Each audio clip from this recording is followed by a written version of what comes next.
Esqueci de botar pra gravar. Não vou começar do começo, não. A gente vai começar daqui, viu? Depois eu mando lá a página do livro. Só foram 2 páginas que eu não gravei. E aí vocês vão ler essa página e a gente vai dar continuidade complementando. Combinado? Então, assim, quando a gente ouve nós somos poeira das estrelas, é de fato um sentido literal. Então, o convite que eu quero deixar para vocês, que a partir de hoje, toda vez que vocês olharem para o céu, que vocês se conectarem com as estrelas, lembrem-se, eu sou poeira das estrelas, eu também sou uma estrela. Eu tô aqui embaixo, mas eu também sou uma de vocês. Eu sou um pedacinho, sabe? Vocês estão aqui. É por isso que eu amo tanto olhar para as estrelas. Eu também. Viajo.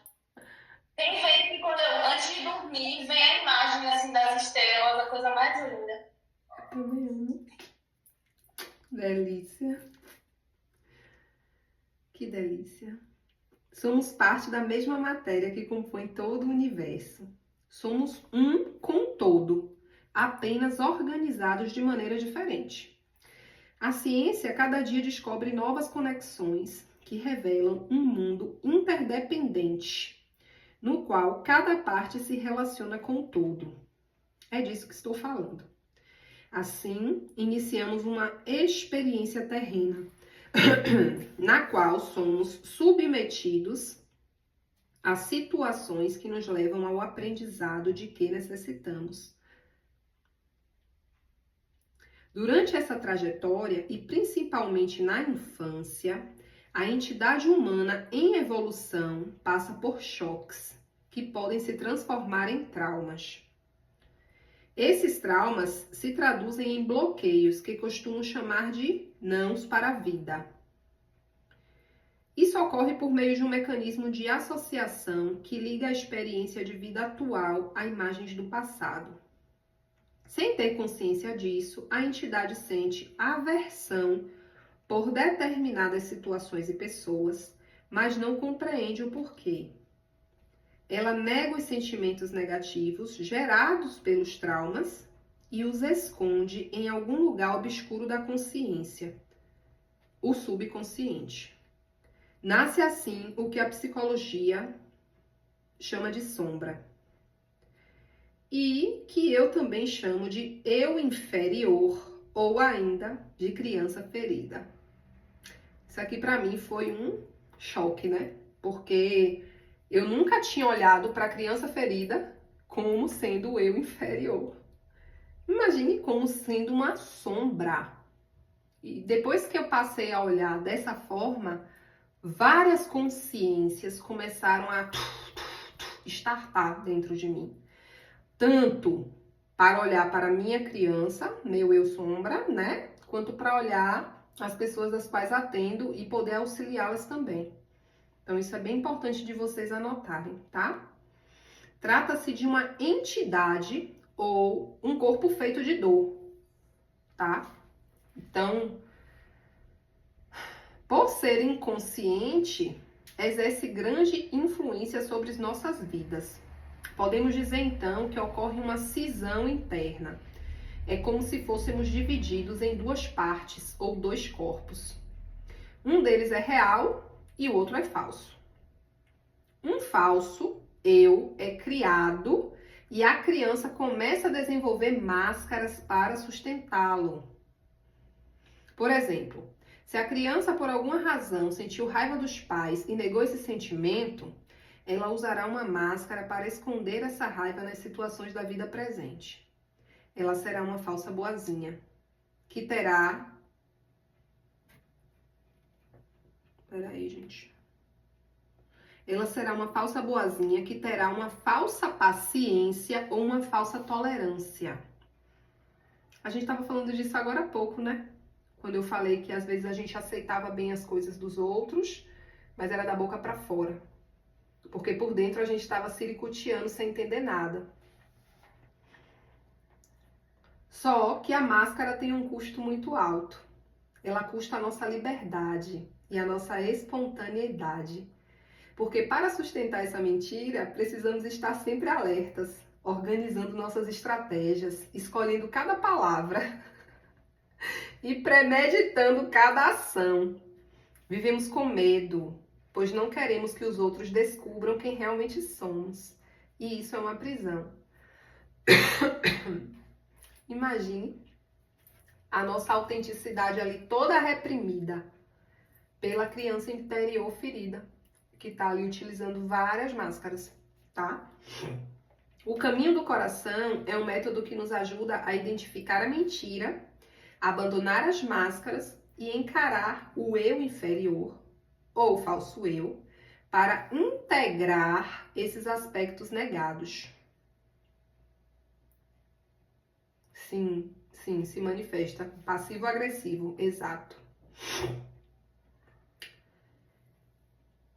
Finalmente revelando sua essência, o eu superior ou eu real. Nele utilizamos algumas chaves que abrem portas para o despertar da consciência amorosa e da paz interior. E aqui a gente vai começar a falar dessas portas, tá? A primeira porta, que eu sinto que vocês têm que anotar essas portas, certo? A primeira porta é o silêncio. A primeira chave é o cultivo do silêncio, porque é nele que podemos ouvir a voz do coração. Quando você compreende isso, naturalmente procura cultivar o silêncio na sua vida diária. Na maior parte do tempo, ainda que estejamos quietos externamente, o ruído continua na mente, porque ela se encontra ocupada com pensamentos compulsivos, aqueles que ocorrem sem que tenhamos consciência deles. O ser humano pensa compulsivamente, e com isso não é possível obter silêncio. Vamos nos aprofundar nesse aspecto mais à frente, mas já adianto, o pensamento compulsivo é um dos grandes males da humanidade. Compreender isso é o primeiro passo para alcançar o silêncio, inclusive na mente. Porque então você pode observar a torrente de pensamentos que passa através da sua mente, sem se identificar com ela, tá? Então, é o método Zen da meditação de Osho, para quem conhece, né? Então, não tem como zerar a mente, não tem como apagar os pensamentos, mas é sair da mente, passar a ser apenas um observador. Aqui eu tô como espectadora, então não importa se eu tô com pensamento compulsivo, mas eu tô de fora só observando eles e deixando eles passarem. Sem me envolver no drama, entende? Porque a mente, ela cria o drama.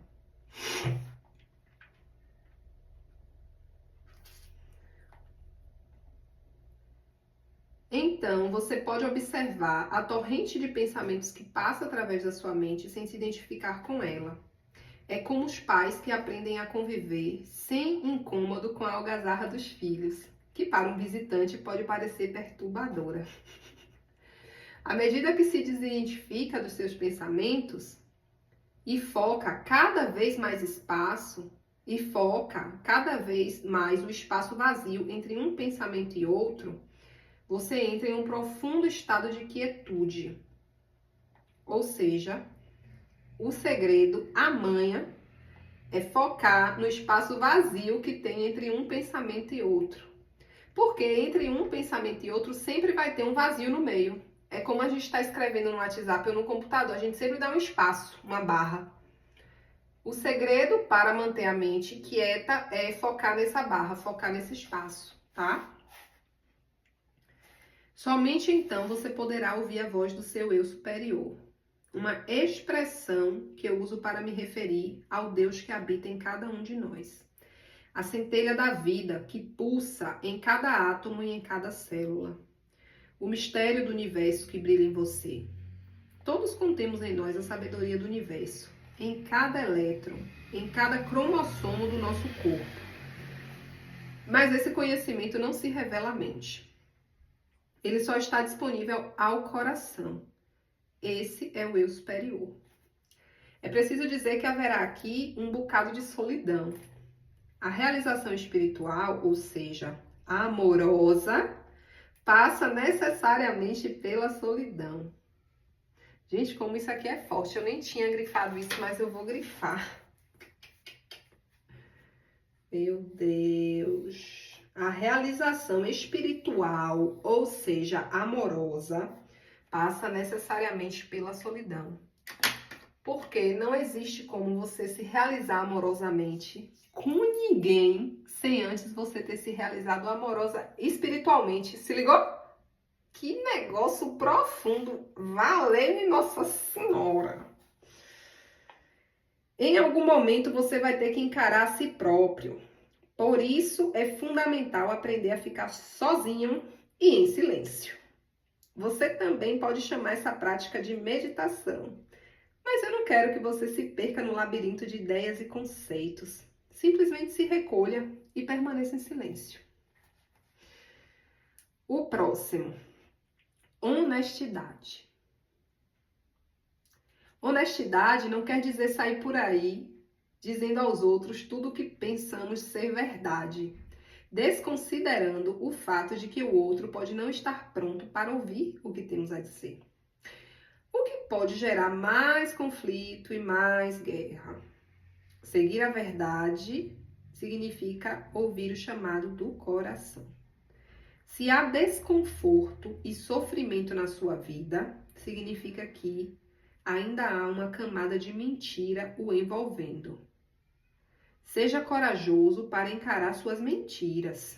Sem coragem, você não será capaz de encarar a verdade. Isso é muito forte também, tá? Porque quanto mais sofrimento e dor a gente carrega, mais encapsulado nas máscaras a gente tá.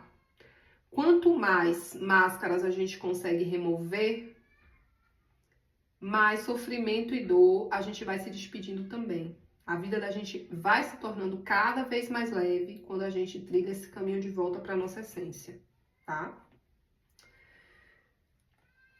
Procure identificar as situações em que você ainda não consegue ser honesto consigo mesmo e com a vida.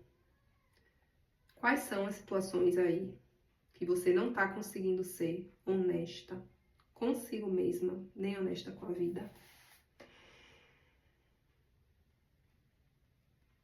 As situações em que você tem que usar uma máscara e não pode ser autêntico e espontâneo.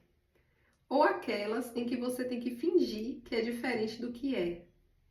Dê uma olhada nas diversas áreas da sua vida. Essa é uma tarefa difícil, mas certamente será muito gratificante.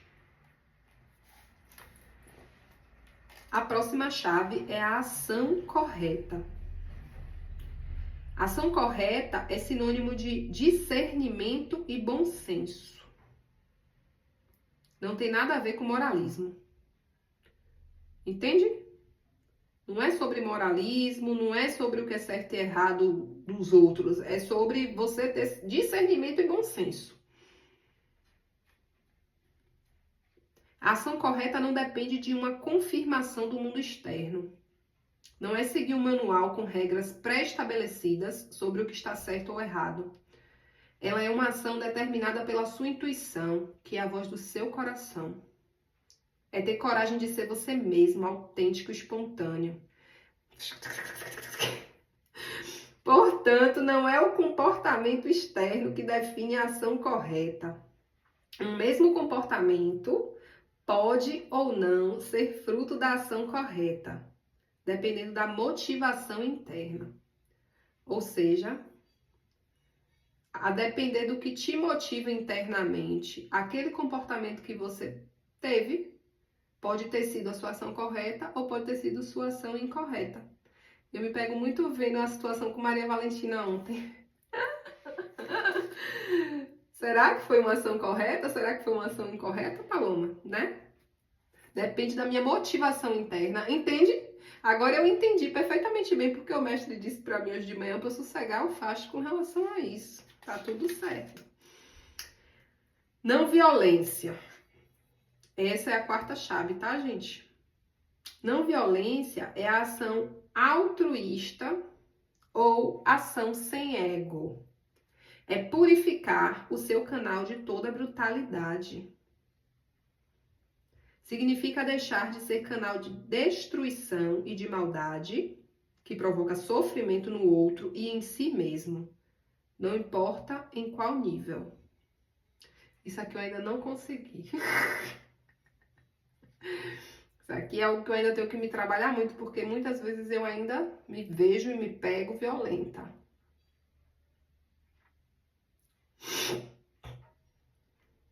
Amor consciente.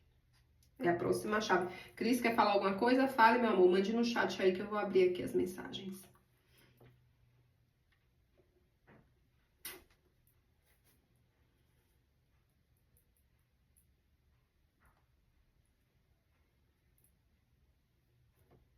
Vou deixar até o chat aberto, porque se vocês quiserem comentar alguma coisa, eu fico de olho aqui.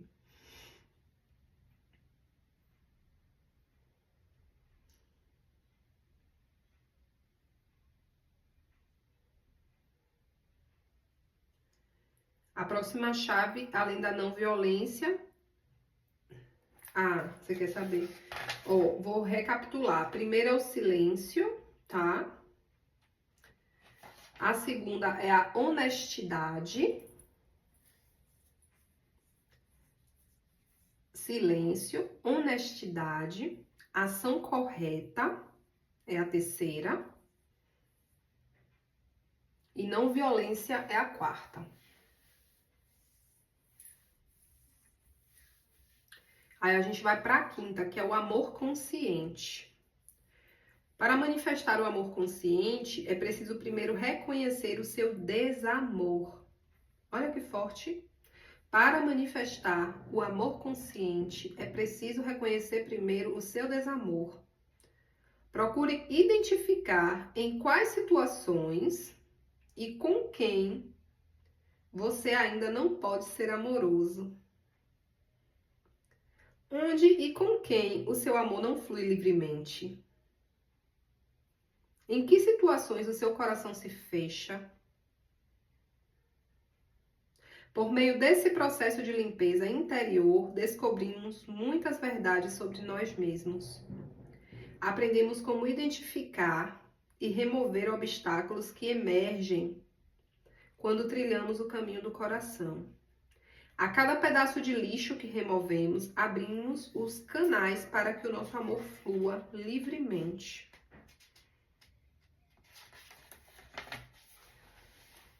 Próxima chave, presença. Essa é a chave mestra que ilumina toda a escuridão. Presença.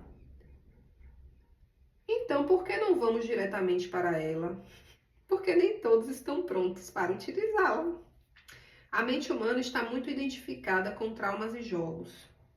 Por isso, antes de podermos usufruir dessa chave, até que estejamos prontos para ancorar a presença, é necessário passar por um processo de purificação e transformação do eu inferior. Esse estágio da consciência sobre o qual iremos falar mais adiante e que está relacionado basicamente aos sofrimentos causados por choques de dor que sofremos ao longo da vida, principalmente na infância.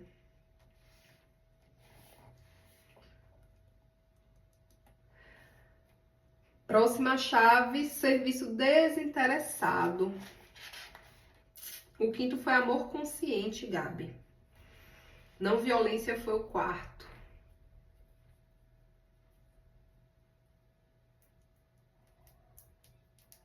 Sobre o amor consciente, você pode até anotar aí. Para manifestar o amor consciente, é preciso primeiro reconhecer o seu desamor.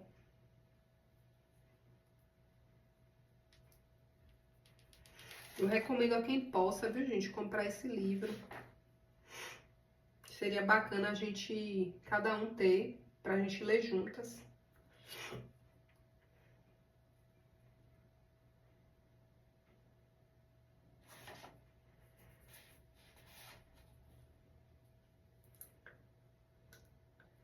Vamos para a sexta. A sexta é a presença.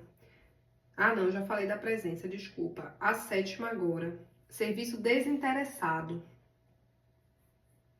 Esse é o amor em movimento, tá? Então, ele traduz serviço desinteressado como amor em movimento. É quando você pode se doar de verdade ao outro, sem máscaras, sem necessidade de agradar ou de fazer o que é certo. Puta que pariu! você se torna o amor que se move em direção à construção.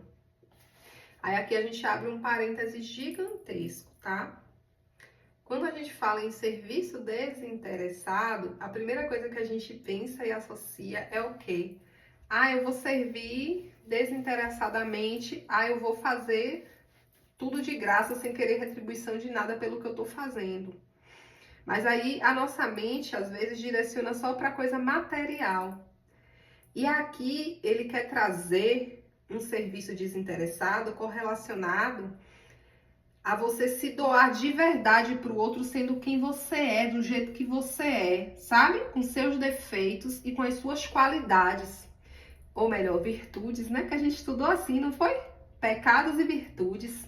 Então eu tô aqui cheia de pecado, tô aqui cheia de virtude. Toma aí. Entendeu? Então, não existe aqui máscara. Eu não preciso fazer para agradar. Eu não preciso, sabe, ficar preocupada se eu vou agradar ou se eu vou desagradar. Eu não preciso ficar o tempo todo paranoica, obcecada em fazer o certo. Até porque a gente é ser humano e tá passível a erro e todo mundo vai errar mesmo, né? Quer a gente queira, quer não. Porque é errando que se aprende. Então, aqui a gente abre mão, né, dessa necessidade de criar expectativa demais em só fazer o certo, em ter que fazer tudo certo. E é nesse momento, nessa construção, que a gente desemboca na nossa verdadeira autenticidade, que a gente desemboca no nosso... E a gente consegue colocar essa autenticidade no nosso eu superior para ele direcionar aquele serviço que a gente está se propondo a fazer. Compreendem? Sempre se dando sempre o melhor, tá, gente? A gente sabe disso, nem precisa ressaltar, né? Então, a gente dá o melhor da gente, sempre, mas sem necessidade de ter que estar agradando ou fazendo certo o tempo todo. Apenas sendo quem somos e aceitando aquilo que a gente é. A última chave, tá? Depois do serviço desinteressado, que seria aí a 8ª, né? Lembrança constante de Deus. Naturalmente, você começa a manifestar a lembrança constante de Deus e convém recordar o que já dissemos antes. Quando me refiro a Deus, estou falando do mistério da vida, da centelha divina que habita em você, da consciência existente em tudo. Quando você pode fazer uso dessa chave, você vê Deus em tudo e em todos. Sua vida se transforma em uma prece, uma oferenda ao grande mistério. Você se torna capaz de olhar para o outro além das aparências. Você reconhece a divindade em tudo e a reverencia. Esse é um sincero namastê. É quando você consegue estar nessa lembrança constante de Deus, olhando tudo, sentindo Deus em tudo, vendo Deus em tudo e reverenciando Deus em tudo. Todo mundo aqui sabe o significado da referência Namastê, né? O Deus divino que habita em mim, saúde divino que habita em você. Eu também, Maroca, eu também. A vida toda eu achava que desinteressadamente era outra coisa. Tanto que isso bugava a minha mente, porque eu achava que trabalhar com espiritualidade, trabalhar com as terapias, eu tinha que fazer tudo de graça ou cobrar o mais barato possível, porque tinha que ser um serviço desinteressado, entre aspas. Mas uma coisa não tem nada a ver com a outra, você tá entendendo? Isso é muito bacana. Bom, para finalizar o capítulo, tá, gente? Colocando essas chaves em prática, naturalmente, você vivenciará a paz. Essa é a minha experiência. É importante dizer que, em muitas partes desse livro, faço menção a uma série de termos utilizados nas palestras do Patchwork, metodologia psicoespiritual apresentada por Eva Pierre Carros e lindamente codificada nos livros Não Temas o Mal, Criando a União e Entrega ao Deus Interior. Ou seja, quem quiser estudar o método patchwork, né? Quem quiser depois ler os livros Não Temas o Mal, Criando a União e Entrega ao Deus Interior, fica essa dica aqui. Eu vou até grifar aqui essa última, botar aqui no final para eu não esquecer, que depois eu sei que isso aqui é estudo complementar, viu, gente? Página 25. Estudo complementar. Pronto. Eu falei pra vocês que o capítulo não ia ser muito longo, não foi? Terminamos o primeiro. O método, Gabi, é patchwork, que é PA. Eu vou escrever aqui, é melhor. Peraí, que eu acho que facilita.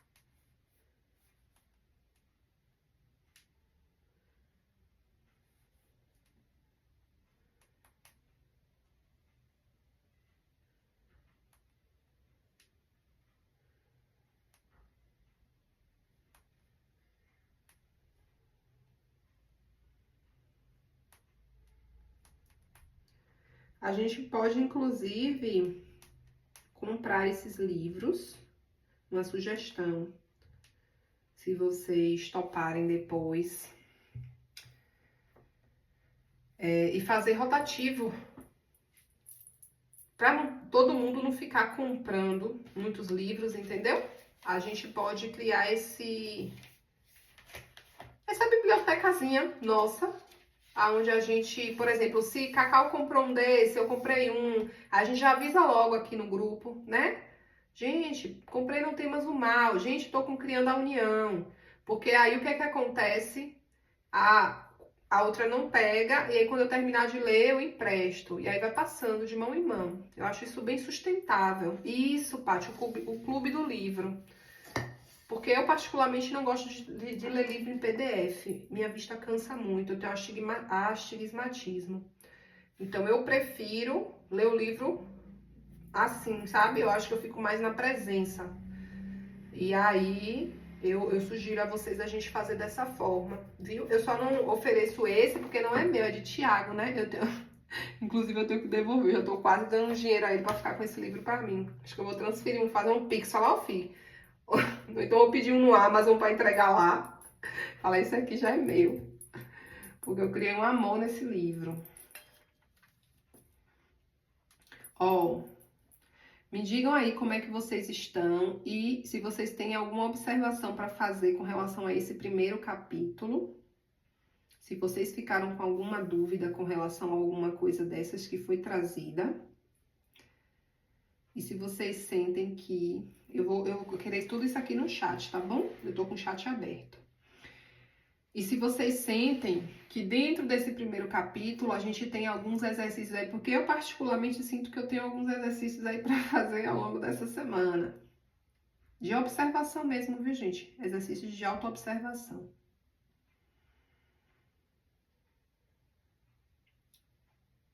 Uhum.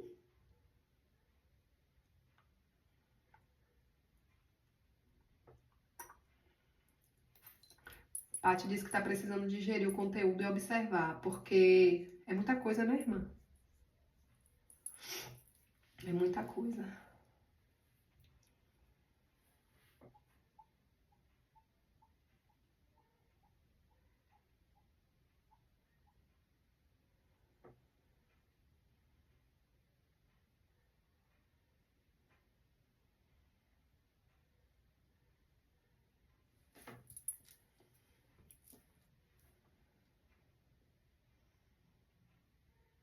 Tem alguém aí pra falar alguma coisa? Tem alguém escrevendo? O ruim do chat daqui é que a gente nunca sabe se tem alguém escrevendo, né? Gratidão, meus amores. Gratidão, minha Cris. Gratidão, minha Paty, minha Gabi, minha Cacau, minha Maroquinha. Que Deus abençoe vocês, guarde, proteja, ilumine grandemente, grandemente, grandemente. Vamos fazer uma respiração profunda para a gente integrar tudo isso. Muita gratidão. Boas reflexões, viu? Fique na paz, Maroquinha. Boas reflexões, boa noite. Qualquer situação, a gente vai se comunicando no grupo, tá bom? Eu amo muito vocês. E sim, eu topo fazer o Ho'oponopono para limpar as memórias da criança interior. Topo. Vou colocar isso como sugestão de meditação na próxima semana, combinado? A gente fazer semana que vem a semana inteira. Depois você me manda a playlist, Cacau.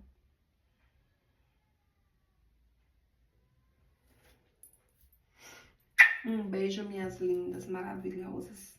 Que a paz de nosso Senhor Jesus Cristo fique com vocês, viu? Amém. Beijo. Beijo. Beijo. Boa noite. Beijo.